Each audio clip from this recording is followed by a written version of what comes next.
Necesitamos comenzar esta meditación en este día, meditación cuaresmal en este particular 2022, que nos invita a considerar como primer punto el hecho de la desolación y del desconsuelo del pueblo de Dios.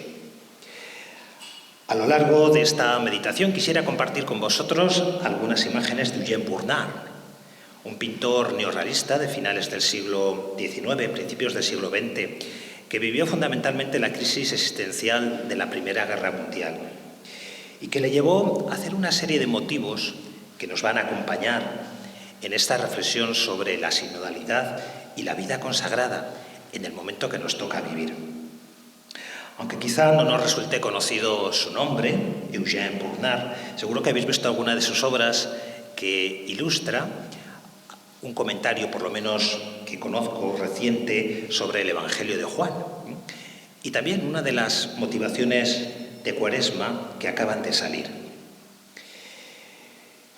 Antes de recurrir a esa imagen que intentaremos evocar y con el afán de captar un poco vuestra atención, quisiera comenzar con otra obra de este artista, su visión particular del cenáculo.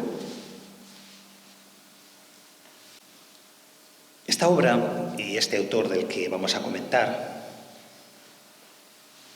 se titula El cenáculo en el Sábado Santo. El silencio de los discípulos ocultos me ha recordado en estos días la angustia de tantas víctimas de los asedios en Mariupol, en Kharkov, Odessa y en otras ciudades ucranianas ya tan próximas a las fronteras de Polonia, a nuestra Unión Europea. Observando la angustia de los 11, me pregunto por el significado de la experiencia del Sábado Santo en nuestra propia vida como creyentes. La Cuaresma, como camino a la Pascua, tiene en ese día, el Sábado del Silencio, un gran interrogante que no podemos eludir. ¿Cómo sobrevivir en aquel búnker ante todo lo acontecido en Jerusalén con el amigo?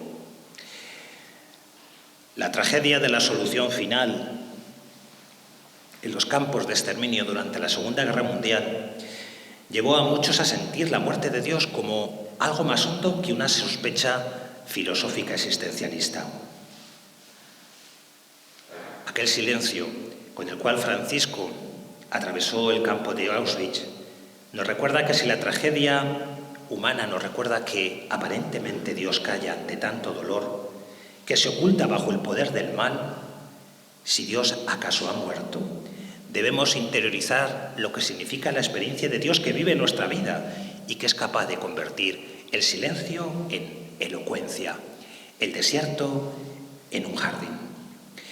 Tenemos que volver al cenáculo en el Sábado Santo y no solo en esa mañana de prisas donde tenemos que preparar la vigilia pascual, acabar de limpiar la casa, ¿verdad? Tantos preparativos para la cena y la noche de Pascua, que es posible que el silencio de este sábado, cada vez que celebramos el misterio de la Semana Santa, se nos pase entre urgencias. Si lo pensamos bien, el silencio del Sábado Santo, el silencio de Dios, no es cómodo. Como a los discípulos nos lleva a preguntarnos por todo lo que nos acontece en su profundidad. Quizá también como ellos, ya no hay palabras ni siquiera para acusarnos unos a otros de traición, de impiedad, ni siquiera para sentir el miedo con palabras hondas, pues tan solo la desolación deja silencio en nuestros labios. Sábado Santo es una etapa necesaria para vivir la Pascua. Y el desierto y el silencio, como bien sabemos, nos impone condiciones que no son cómodas, Como a los discípulos nos hallamos quizás sin palabras, incapaces de acusaciones mutuas, sin poder ni siquiera decir, fuiste tú quien tuvo la culpa de lo acontecido con el Maestro. En el cenáculo, el Sábado Santo, todo resulta ser desierto. Allí huyeron y se refugiaron los discípulos con la seguridad inútil de creer que estaban con las puertas bien cerradas. Y es que el desierto se nos impone. Es una experiencia incómoda. Para nosotros resulta incluso una paradoja, porque sabemos que el inicio de la vida consagrada Guarda la memoria del silencio del desierto, de la soledad y de dar con la vida respuestas a las preguntas del Sábado Santo. Si los padres de la vida consagrada huyeron de la ciudad al desierto, todo esto nos descoloca a sentir que en estos días es el desierto quien ha llegado a nuestras vidas, quien se ha colado en nuestras casas y que se presenta con tantas formas y rostros de desolación. Tanto a nivel personal como comunitario, nos resulta quizá fácil hacer una cierta poética del desierto. ¿Cuántos libros de nuestras estanterías no llevan esta imagen como un reto, llamados a vivir en el desierto en la ciudad? Y sin embargo, cada Cuaresma nos anuncia algo que es posible, el milagro de que Dios puede convertir el desierto en un jardín, y que no se trata para ello de huir a tierras fértiles como un espejismo, sino que Dios transforma cuanto nosotros desecamos o incluso desertizamos. A lo largo del Antiguo Testamento hay bellas expresiones y las palabras de los profetas que nos remiten a la esperanza. Mirad, ¿no lo notáis? Algo nuevo está naciendo, brotará agua en el desierto.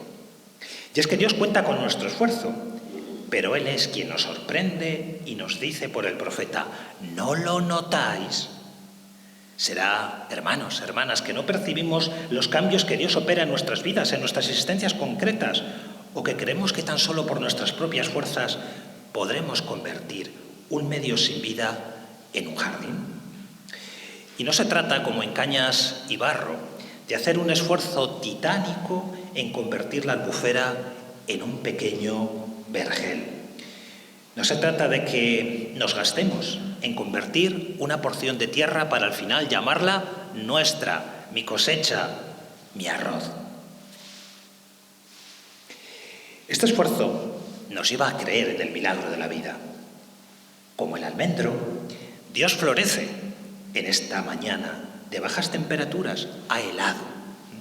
Desafiando las predicciones meteorológicas, el almendro desata toda esperanza. Y nuestra experiencia cuaresmal tiene mucho de alternativo, de espacios de vergel en medio de este desierto.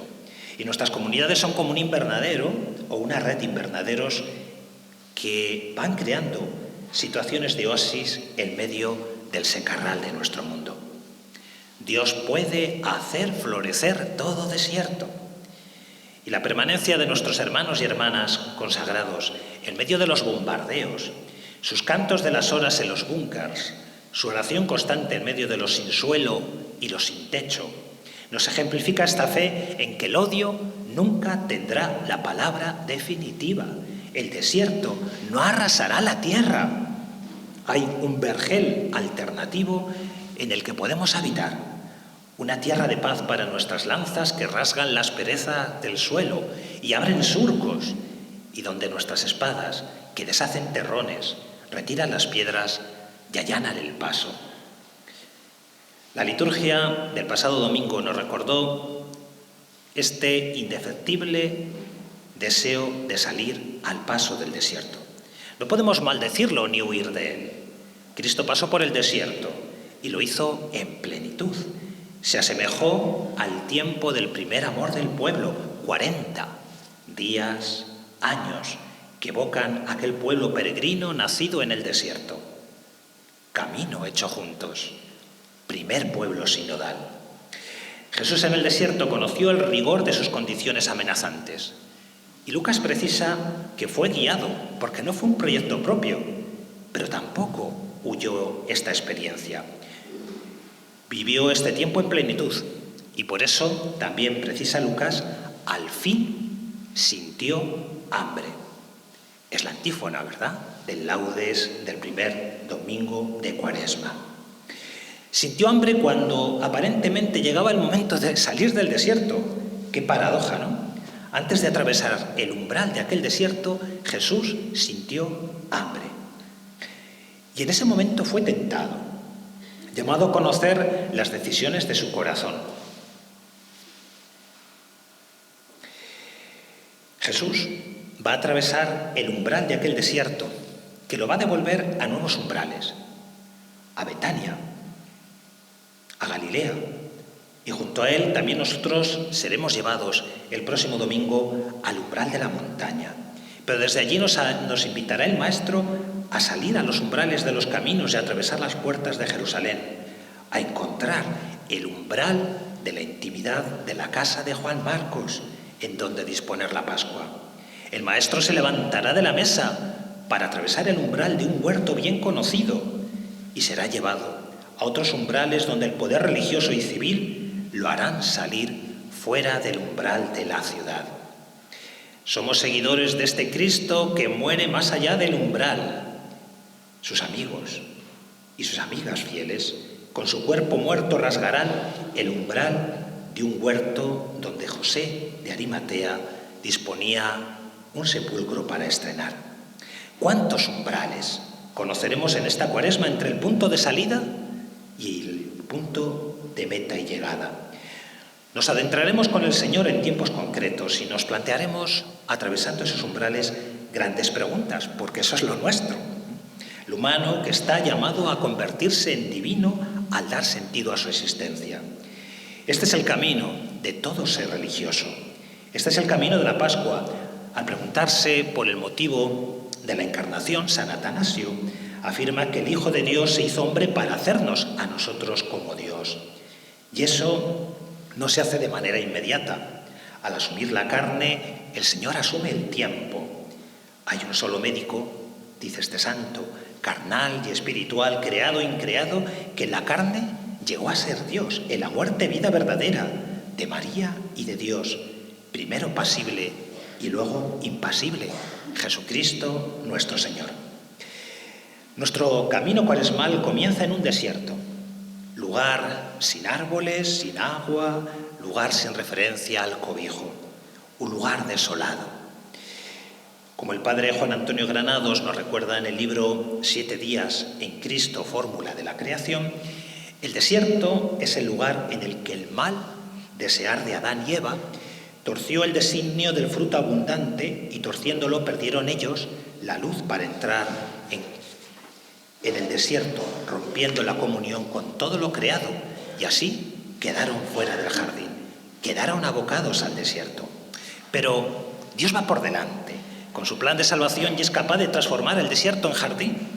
Por eso nuestro camino culminará en el jardín de la Pascua, donde había un sepulcro nuevo, muy cerca del lugar donde estaba plantado el árbol de la cruz.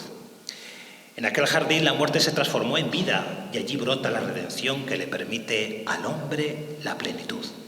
El jardín es nuestra casa, somos el pueblo de la Pascua. El jardín, como decía Benedicto XVI, es imagen de un mundo que no es para el hombre una selva, ni un peligro, ni una amenaza, sino una patria que lo mantiene a salvo, que lo nutre y que lo sostiene. Lo propio de Dios es transformar. Y Dios tiene la capacidad de transformar el desierto en un gran vergel. Así lo anunció el profeta Isaías, como recordábamos. El desierto florecerá y la tierra entera dará fruto. Dios es capaz de suscitar en medio de este desierto un gran vergel, y lo hace. El profeta Ezequiel nos recuerda, como sabéis, que el propio templo, expresión del costado abierto de Jesús, es una fuente viva que sana el desierto que lo circunda. Cristo es la fuente del agua viva que brota de su corazón, gracia para todos. Nos preparamos para vivir este tiempo de gracia, que es la Santa Semana, para contemplar el misterio del crucificado, que es fuente y de cuyo costado brota una fuente de agua que da vida. Y sabemos muy bien que estos son los sacramentos. Por eso, este tiempo en que concentramos los sacramentos, nuestra atención en los sacramentos de la Eucaristía, del perdón, en la evocación de nuestro bautismo, estamos llamados de un modo particular a asociarnos a lo que significa la gracia del sacramento de la Eucaristía y del perdón. En este tiempo del desierto, el Señor quiere transformar la sequedad de nuestra vida en vergel. Por eso hagamos como los discípulos en la mañana de Pascua. Hagamos este recorrido que va del cenáculo al desierto que se ha convertido en jardín, para volver de aquel cenáculo convertido ahora en vergel a nuestros propios cenáculos, donde nos esperan aún los discípulos dormidos. Volvamos a la obra de Eugène Burnard. Una más. Conocéis a Burnard, ¿verdad? Él conoció la desolación de la Primera Guerra Mundial y sin esta experiencia no podría entenderse el modo particular como realiza algunos de sus motivos de arte cristiano. A mí me gusta decir que es uno de los artistas que mejor representa la sinodalidad en este tiempo y en esta época del arte nuevo. A él le tocó vivir los tiempos en que el lenguaje artístico, como sabéis, abandonó su propio camino lógico de representar las formas de la realidad y el color de la identificación. Y mientras se deshace el lenguaje pictórico, los impresionistas, los expresionistas, mientras ante aquel mismo mundo escuchábamos y veíamos el grito, Burnard se atreve a hacer otro tipo de pintura. Una pintura que renueva la propia experiencia religiosa, y eso tened en cuenta que él era calvinista. En la tradición de la Iglesia calvinista no se suelen hacer motivos figurativos, ¿no? Son un poquito anicónicos. Y sin embargo, él en presencia con muchos amigos cristianos católicos en Francia, se adentra en motivos nuevos que no habían sido comúnmente representados por el arte cristiano. Por ejemplo, el camino que va del cenáculo hasta el sepulcro. Este motivo, que como os digo ilustra alguno de los comentarios al Evangelio de Juan, quisiera acercarme a él haciéndole alguna de las preguntas que todos os habéis hecho a lo largo de este tiempo. Pero para ello quiero partir de una reflexión que considero importante. Cuando se nos ha explicado el sentido etimológico de la palabra sínodo, se nos ha recordado que en griego el sínodos significa un camino hecho en sincronía, es decir, un camino hecho por gente que avanza al mismo tiempo, como que lo importante fuera el modo, cómo avanzamos, todos en una sola hilera. Sin embargo, el sentido más pleno de la palabra sínodo significa caminar hacia el umbral. Cuando escuché esta interpretación, enseguida me vino a la mente esta experiencia que refleja esta obra. Estos dos discípulos caminan hacia el umbral, van a atravesar el umbral. Y es justo que les preguntemos a ellos algunas de las preguntas de este sínodo. Yo os pregunto, echadme una mano. ¿Quiénes son los que caminan juntos? Os suena la pregunta, ¿no? ¿Quiénes son los que caminan juntos? A ver, voluntario, le damos premio o voluntaria, esto como en clase, al que lo adivine, vamos. Y evaluación inicial. Los de Emaús, ¿sí? Bueno, podría ser, porque son dos, vale, muy bien. Otra interpretación, ¿quiénes son los que caminan juntos? Vale. Lo que pasa es que me parece muy bien lo que estáis diciendo porque conviene que, como en las preguntas sinodales, demos un poco vuelta a nuestras respuestas. Cuando decimos dos que huyen por lo acontecido en la ciudad, pues podríamos encontrar en ellos ciertamente tantos que en este mundo nuestro caminan detrás de la desolación. Alguien que intenta dejar el desierto, dejarlo atrás, y sale a todo correr, ¿verdad? Y se van a encontrar con alguien que le dice: oye tú, el que no estás en nuestro camino, eres el único que no te has enterado de cómo avanza el desierto. Podría ser una interpretación. Pero ¿alguien más nos habéis dicho que son? Pedro y Juan.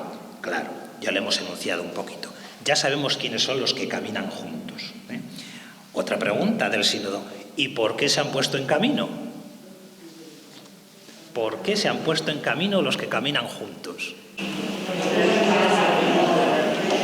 Porque les ha llegado una novedad, ¿no? La novedad de que alguien les ha dicho: el sepulcro está vacío y no sé dónde han puesto a mi Señor.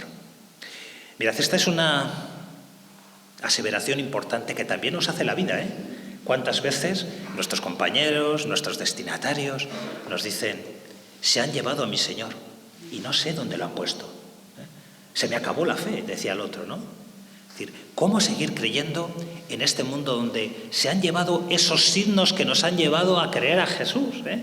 Tantas personas que creían en Cristo, pues por determinadas experiencias, y esas experiencias a veces se caen. A los niños se les caen cuando les regalan los juguetes de la primera comunión. Ese día ya casi se han llevado a mi Señor y no sé dónde lo han puesto.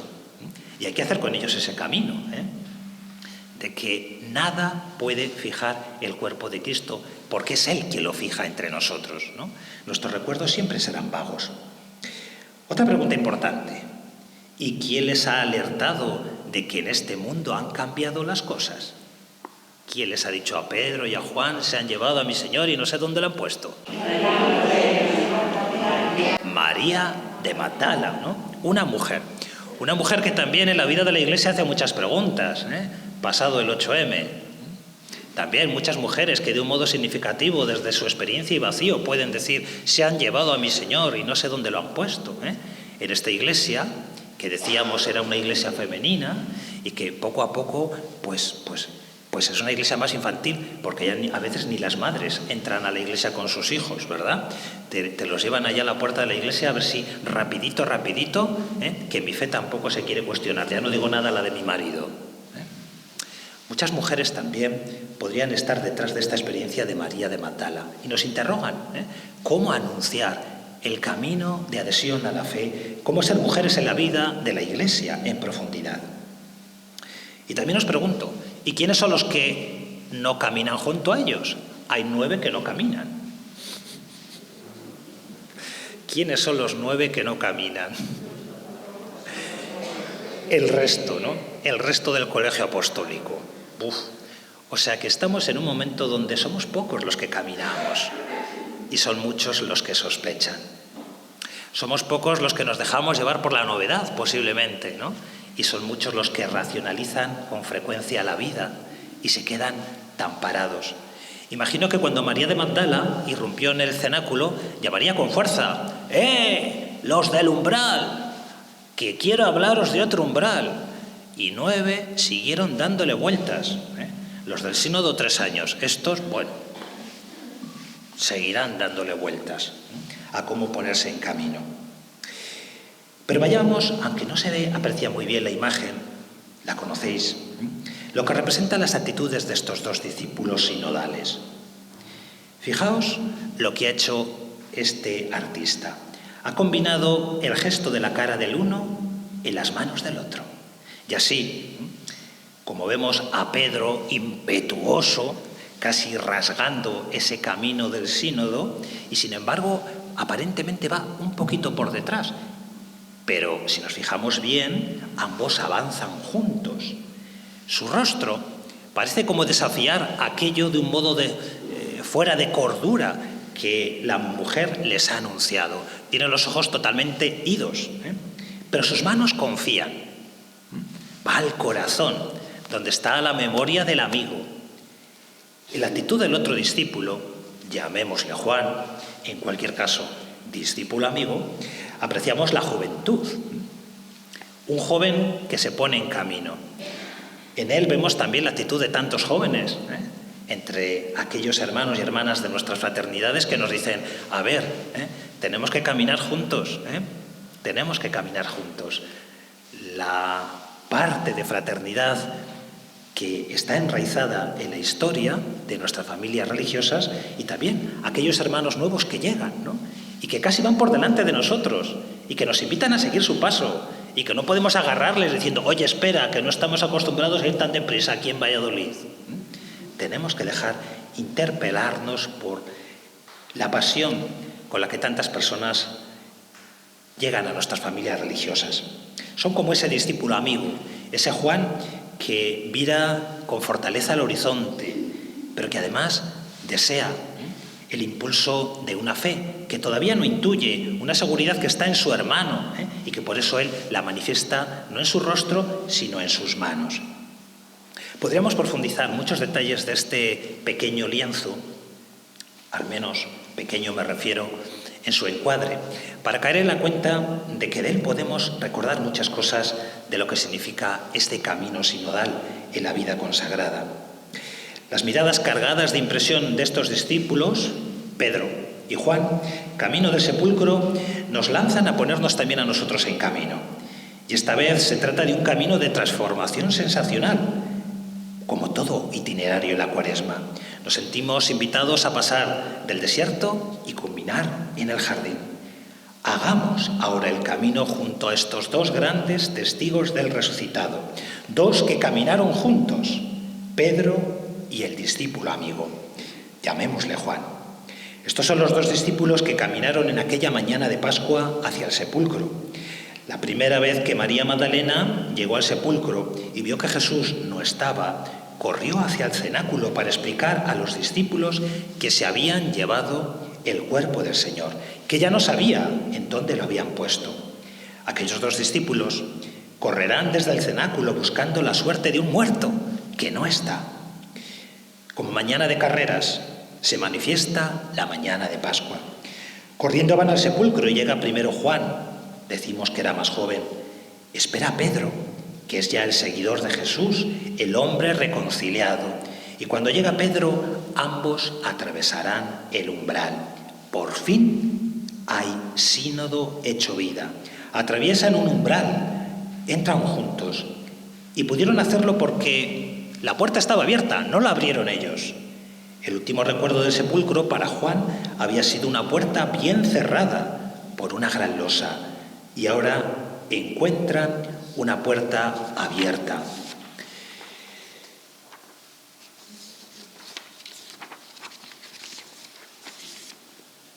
Un umbral que deben atravesar.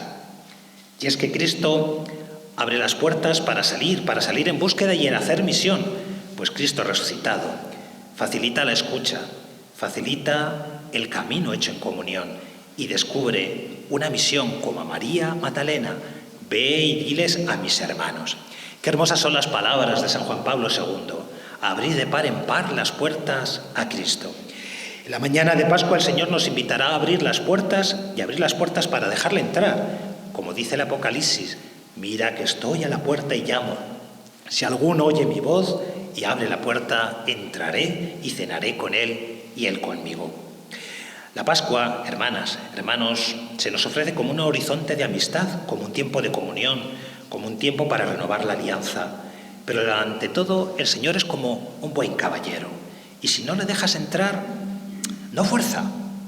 Por eso hay que abrir de par en par las puertas a Cristo. Abrir a Cristo para que entre, que si lo haces, Él entrará en el fondo de tu alma y te redimirá. Dejemos a Cristo redimir todos los aspectos de nuestra vida, también esos rincones oscuros, esas cosas que hay en la vida y que no acabamos de abrirle al Señor. Digamos: entra, Señor, y redime las zonas más oscuras de mi alma. Entra y entra ahí con tu vida. Dame vida plena, cambia mi vida mediocre, transfórmala en gran generosidad y en gran entrega. Que la puerta abierta del sepulcro nos lleve a nosotros a abrir las puertas de nuestro corazón, que a veces son como un sepulcro, que huele un poco a cierta podredumbre. Tenemos que abrirlas para que Cristo, con su nueva vida, genere en ellas vida y nos dé un corazón nuevo. Atravesar el umbral significa vivir la condición de sinodalidad como un camino que hacemos juntos con una intención: estrenar un nuevo ámbito para ser iglesia, un ámbito donde vive el resucitado. Y esta experiencia nos devuelve al cenáculo, donde los otros 9 estaban durmiendo, porque cruzar el umbral del resucitado nos lleva a despertar a los que están dormidos, a despertar el mundo. Aquellos discípulos deshicieron el camino del sepulcro a la par que amanecía. La ciudad todavía vivía la resaca de la Pascua y a buen seguro tenía razones para dormir plácidamente por el deber cumplido. La buena noticia del sepulcro vacío les imponía, sin embargo, a ellos otro deber. Hay que despertar al mundo a la vida. Hay que ejercer la profecía de la vigilancia para dar sentido a la historia. ¿Cuántos adormecidos hay hoy en nuestro mundo por los cantos de sirena que también conocemos? Esos cantos de sirena que son las tentaciones de Jesús en el desierto. Asegurar nuestra forma de ser por lo que poseemos. Servirnos de lo que tenemos para ser más. hacer que los que están por debajo sean menos que nosotros. Y ese círculo vicioso se puede romper con la libertad y la fuerza de Jesús. Hay que despertar al mundo. La vida consagrada existe para despertar al mundo. Esta fue la primera expresión que dijo el Papa Francisco en noviembre de 2013 en el encuentro con los superiores generales reunidos en el anuncio de lo que sería el año de la vida consagrada. Cuántos eventos. Que no se nos olvide de también lo que recordamos en este año. Aquel fue el encuentro preparatorio para el año de la vida consagrada. Y en él Francisco recordó que la vida consagrada debe ser como levadura en la vida de la Iglesia, a fin de que la Iglesia sea levadura para el mundo. Del magisterio del Papa nos sentimos llamados a actuar en la línea de la doctrina social de la Iglesia, pidiendo una conversión pastoral, misionera, ecológica y un compromiso serio y activo en la fraternidad y sororidad de nuestro mundo, decía Francisco. La promoción de la sinodalidad por parte de los consagrados nos lleva a convertirnos aún más al testimonio evangélico que acreditan 3 palabras meditadas en nuestra trayectoria de vida en España como consagrados: fidelidad, felicidad, fecundidad. En mi pueblo se cantaba aquella jota de todas las Fs tenía, la primer novia que tuve, ¿no? Pues no se trata de ser feos, ¿qué más será? Flaca, fregona y no sé qué. Bueno, sino ser fieles, ser felices y ser fecundos. La sinodalidad se vive desde la fidelidad. El último encuentro de la vida consagrada en España nos dejaba esta vocación del Nuevo Testamento, de las palabras del Señor: ser vino nuevo en odres nuevos. Recordáis los cántaros, ¿verdad? La fidelidad es uno de los términos que más ha enriquecido la vida teologal de los consagrados. La constancia y permanencia de los religiosos ante los cambios y su capacidad profética a la hora de responder a los mismos es un término que expresa vuestra fidelidad en el mundo. Y la actitud ante el cambio encuentra su mejor razón evangélica en la condición de seguimiento del Maestro, aquel que avanza. Este seguimiento es profético. Por esta razón, la renovación durante estos años ha entrado de lleno en vuestras estructuras, en la unificación de vuestras provincias, en la organización de vuestras presencias, en la orientación, en la dirección y gestión de las obras apostólicas, en la apertura a la misión compartida, una experiencia de sinodalidad que la Iglesia debiera recibir con intensidad de la vida consagrada. El Papa Francisco ha querido expresar esta capacidad profética de cambio en la espiritualidad a la que nos invitan los sinópticos cuando nos recuerdan esta expresión del Señor: a vino nuevo, odres nuevos. Este es el documento, a los 20 años del Sínodo de la Vida Consagrada, casi nada, 1994. Un reto que nos recuerda que todavía hay muchos planteamientos abiertos para la vida consagrada desde la luz del Vaticano II. La imagen de vino nuevo y odres representa toda una orientación espiritual que permanece siempre nueva, porque hay que dar nuevas respuestas, revisar nuestras estructuras y renovar las costumbres. En la comunión sinodal, los consagrados testificáis para la Iglesia una singular felicidad. Bien sentís que no sois perfectos, pero sí felices. El término felices conecta con el valor de las bienaventuranzas evangélicas, porque la felicidad conlleva la experiencia plena de la alegría, sentimiento que recorre todo este pontificado de Francisco. La alegría del Evangelio llena el corazón y la vida entera de los que se encuentran con Jesús. Quienes se dejan salvar por Él son liberados del pecado, de la tristeza y del vacío interior. No hay desierto, podríamos añadir con Francisco. En esta exhortación nos dice el Papa: quiero dirigirme a los fieles cristianos para invitarlos a una nueva etapa de evangelización, marcada por esta alegría, indicando caminos nuevos para la marcha de la Iglesia en los próximos años. Es momento de que la sinodalidad sea expresión de esta renovación que el Papa Francisco nos compromete. Esta alegría, más que una exaltación externa, que pueda manifestarse con signos exteriores, palabras o gestos es necesario ser manifestada con la alegría interior que construye y sostiene a todo creyente. Estamos recordando 400 años de un acontecimiento alegre. Están ahí, el italiano y los 4 santos, o el santo y los 4 españoles. Pero quisiera recordaros una expresión muy hermosa de Lope de Vega. Con motivo de aquella canonización, Lope de Vega recordó que nuestros 4 santos eran un humilde para los sabios, Isidro; un sabio para los humildes, Ignacio; un sabio para los gentiles, Francisco Javier; una fortaleza y una mujer fuerte, y decía así Lope de Vega, para tantas flaquezas de las provincias de este reino.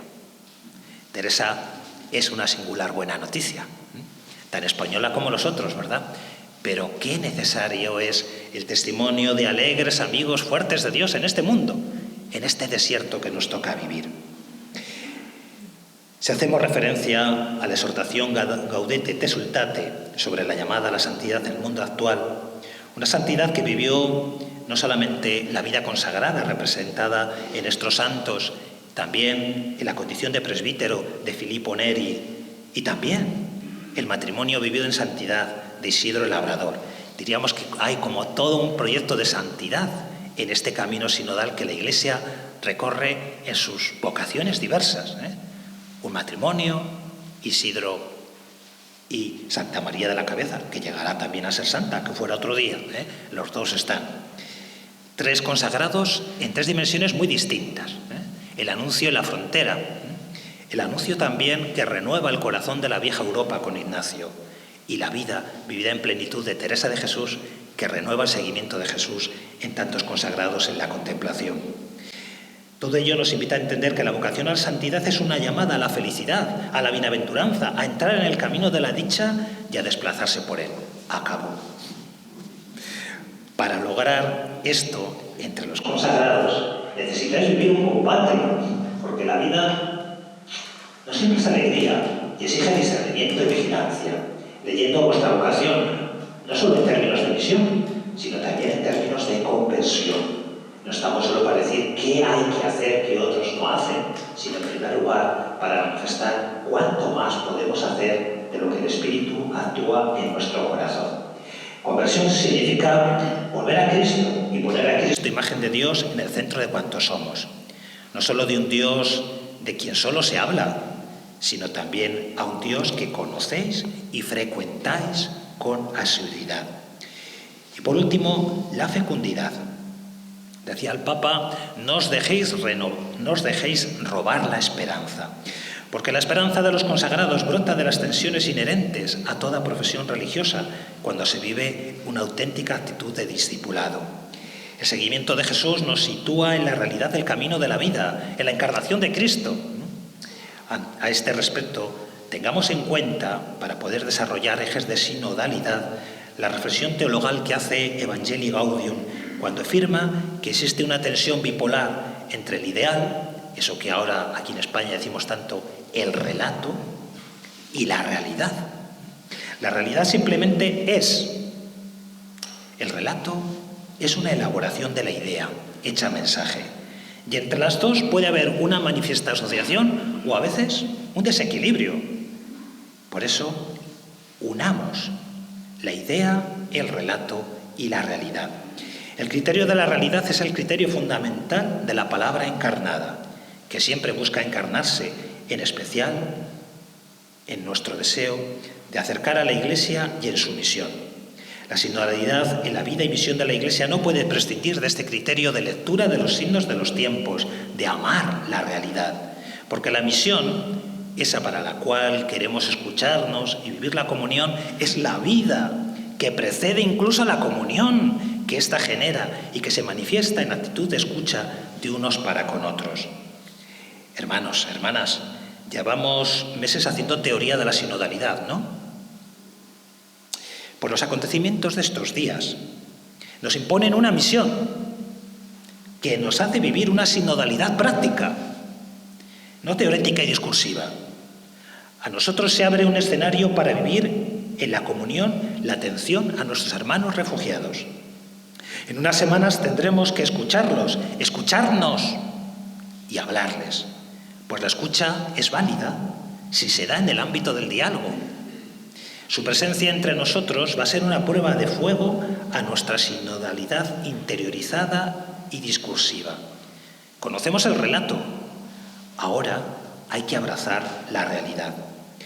Los consagrados, en la medida en que estáis insertos en las realidades del mundo, hacéis honor a este criterio de sinodalidad, porque esta es la mayor esperanza. Quienes atraviesen el umbral de nuestra acogida y nuestras fronteras han de hallarnos dispuestos para la comunión y la escucha. Dispuestos a la escucha de cuanto nos ha de cuestionar su presencia.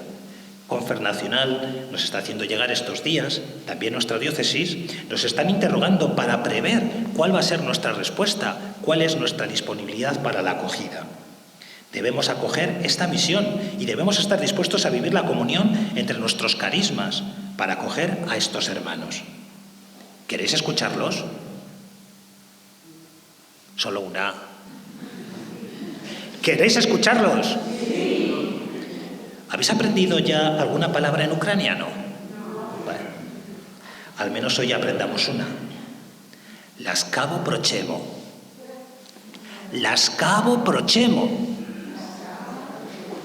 Bienvenidos. Laskavo prochemo. Bien, hermanos, un poco como complementación a lo que he compartido con vosotros, en la hoja que os ha entregado Paco, tenéis por un lado un documento que intenta poner ahí algunos puntos más sobre las IES, y es un extracto de algunos de los mensajes que desde las publicaciones de vida consagrada a través de la Confernacional se han hecho en estos meses. Ahí hay varias cuestiones de Sariego, hay algunas cuestiones también de Cristina Hinojés, de algunos otros consagrados que han escrito en este tiempo sobre vuestra misión y función en la vida de la Iglesia. Os invito a que, si ese texto, que puede ser un poco para nuestra interiorización, y sobre todo la otra hoja, que es una doble plegaria, una plegaria centrada en la experiencia de lo que estamos viviendo. Pedir al Señor, con las palabras del Rorate Cheli, que venga su reino de justicia y de paz.